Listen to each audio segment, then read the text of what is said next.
Ari na! Buwana Pasko at tuti! Happy Easter! Iniwan muna namin ang ring dalawang aso sa bahay at kami mamamalingke. Di kami nandidini sa Isilungga at kami magkakape muna talagang pagkakalamig. Talaga namang walang kasawa-sawa pa ang ulan din sa Italia. At sadya naman nakakapanginig na yan, lamig. Uso na naman ang sakit at yung namang iinit tapos lalamig tapos yung pang uulan. Di are, napakape na. Nang mainit-inita naman ang katawan. Tapos di are, kinabukasan nung mismong Easter Sunday ay kahit nahulan kahit naulan ay yagyag kami pasimbahan, walking distance lang naman. Syempre bilang Katoliko ay napakahalaga ng araw na ito at ito ang pagkabuhay ni Hesukristo. Ay di kami nandidini na sa loob ng simbahan ay kami medyo napaagay, maigi-igi din naman at kami makakaupo-upo sa medyo harap. Karamihan nga pala sa simbahan din ganari ang itsura, yan, gold na crucifix, tapos may 4 na ulo na siguro mga archbishop sila dati o pare ng simbahan, gayon. Hindi ko alam Pero kaganda lagi. At iba't iba lagi ang itsura ng mga simbahan din Eksakto din namang may mga bibinyagan na mga baby girls. At talaga pagkakakyat si Maria Esther at saka si... Oh my God, nakalimutan kong pangalan ng isa. Dinireview ko muna ulit ang video. Ang pangalan pala nung isang baby ay si Ana. Ay di kalagitnaan ng misa ay bininyagan na ang mga babies. Di ang unang bininyagan ito si baby girl na si Ana. Nagang pagkaka-cute.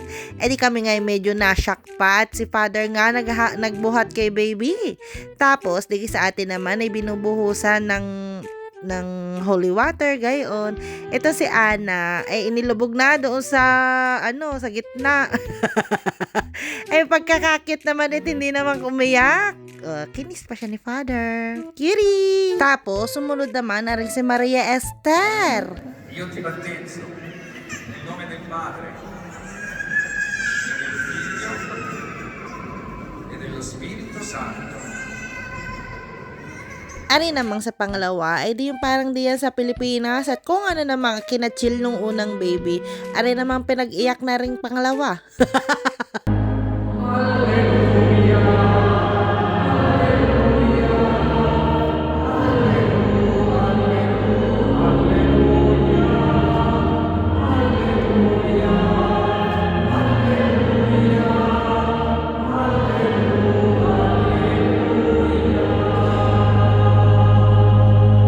Di natapos ang misa namin sa pagkatanong Alleluia. Ay talaga namang feeling blessed na naman kami. Nung matapos, hindi kami umuwi na ulit ang bahay at hindi naman kami makakapasyalit pagkakalakas-lakas nga ng ulan maghapon. Di kami Netflix and chill. Isa pa ay may aso kami. Anagang cutie. Are naman, nung kinabukasan na Lunes, ay holiday pa rin kami. Aba, ako'y may Easter egg din. Thank you, Mommy and Papi. Kami naman, papunta din malapit sa aming work, gawa ng fiesta ng simbahan ng Chiesa di San Angelo. Di kami hinatid muna ng Mami at Papa. Ay, pinakita pa yung baboy. Thanks, Noon baga naman, napakaraming bulaklak, halaman, mga damit, mga cheese, at mga kung sari-sari pa. Kaso ngayong taon na ito, medyo kakaunti ang mga nagtinda. Gawa nun doon sa aming weather forecast, hanggang Lunes ay may ulan. Aba, ay na April Fool's Day din kami. Pero mo ga naman, nung pagkagising namin, wala na ang ulan. Ayun ay chinek pa ulit namin nung gabi. Sabi namin, naku po, ay may ulan talaga. Pero mo nga naman, pinagbigyan din ng mga magtitindang ari ni Saint Michelangelo. At di kami tuloy ang maraka. Talaga namang napasabi na lang kami na talagang pinagbigyan na rin piyestang are. Di ayan, madami-dami din naman nakapunta. Kaso kakaunti nga lang tinda ngayong taon nito at napakapangit nga ng panahon. Di ayan, mga salami namin din yummy!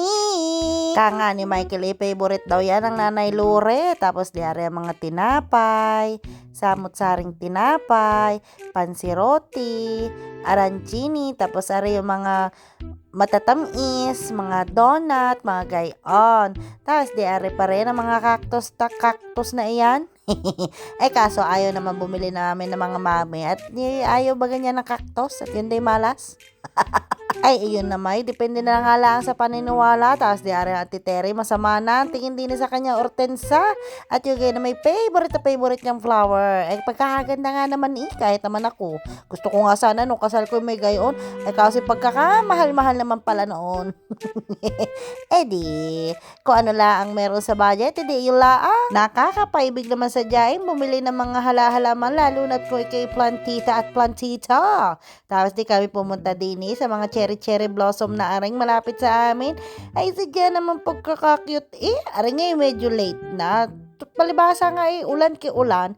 Hindi nga maarawan. Siguro gusto niya na maaraw. Gawa nung last year, bago ako mag-birthday, meron na bloom na are. Buti na lahat na abutan namin. Di are, kami picturang maigi. Minsan lang are, once a year lang are magbukad ka. Dan, di sulitin. Tapos di ara inay, sige, tuad-tuad ka pa diyan ang iyong likod. Sadya naman picture is life. Lalo na naman pagkagana rin ang kagandang iyong pagpipicturan. Di ara ang malapitan. Ari naman pala hindi cherry blossom. Ari yung fiore di pesca ang tawag namin din yung pesca, peach, gayon. Pero ari hindi na mumunga ng peach. Basta siya yung nabulaklak lang. Kagandaan, no? Talagang pagkakakumpul-kumpul. Sadya naman kami na hopeless na ng mamit. Yung naman ulan ng ulan. Ari naman, di ang bubukad-kad dagayan. Tapos pag naulanan agad, ako pa, wala na. Utas na agad. Naluluoy baga agad. Pag yung nauulanan, talaga kami pinagbigyan pa rin nga na rin po nung ari. Di amin i-enjoyin ari. Ari makaisang linggo, wala na. Pangit na. Naglaglagan na ang bulaklak. Di ari malapit lang din sa aming trabaho doon sa Playmore, doon sa pinagdadalahan ko kay Matilde. Di ka cutie. Ang ganda-ganda. Talaga relax ka sa pagtitingin-tingin. Kung nga lang pwede mag-uwi na isang punong ganari diyan di maging picture attraction ayon. Di pang Instagrammable post.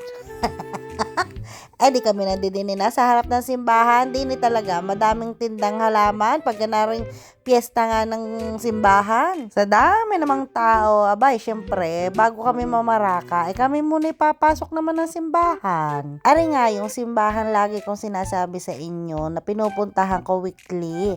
Ari nga yung simbahan nakita na lahat ng drama ko sa buhay.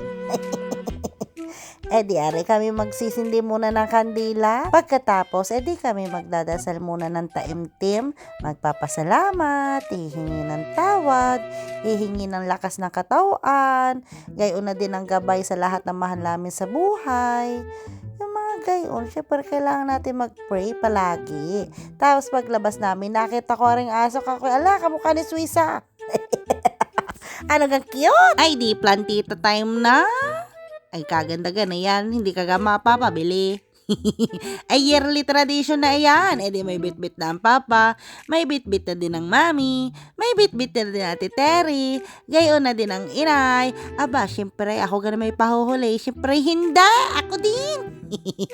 Tapos nakita namin na rin 3 asong areng kaligkig na. Di doon natapos sa aming Easter holiday. Siya, sige na. Bye-bye.